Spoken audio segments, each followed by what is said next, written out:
Sanibona ney'ngane zakwethu, ake nginibelele phinde futhi nginamukele kuyona i-channel ehamba phambili i-Radio Inc. Zelami igama ngumphethu uNtuthu Ngakhomalo bathe elasibona amagumede. Ngana kwethu-ke ukuthi mhlawumbe usemusha kuleli khasi, sophinde ngicela nje ukuthi uyasubscribe, ungakhohlwa ukukhomenta nokulike nokushare okuyikhona okukhulu kunakho konke. Umculi uLwandle Nkulu usizakalo esukungenami kwakhe ngezinkulumo zabantu zokuthi uyehle emzimbeni ngenxa yensangu. Lo mculi ozakhela ukugazi ngezingoma eziningi ufeza ukuthi useze wagqoka izimpahla ezinkulu kunayo.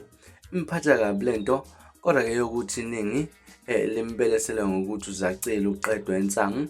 Akukuhle lokho bakwethu, abokuhlonipha ukushintsha komuntu ngoba sikukhula ngendlela ezahlukahlukene ezingafani, kanti futhi isimo ebhekene nazo abazazi. Kodwa-ke ngakuqinisekisa ukuthi-ke akazidli izidakamizwa. Lokhu enukubhala kuma-comment uma kunijabulisa ningaqhubeka.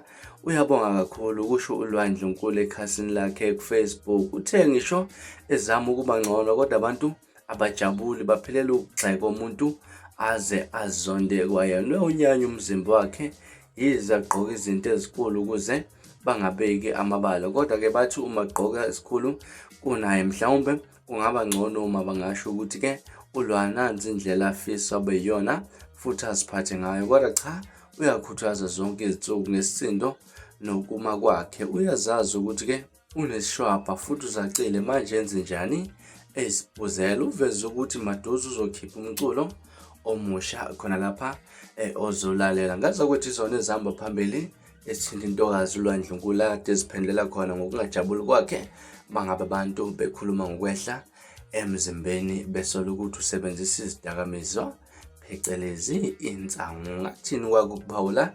Ahlane comment section ke ngizolakho uvo ngalolu daba. From ila sponsor ngiphuma njena, ngiyabuya futhi nezinye ezilandelayo ku-video elandelayo. Kwakho ukusubscribe, niziphathe kahle, nibe nosuku lomnandi, ngithanda khona.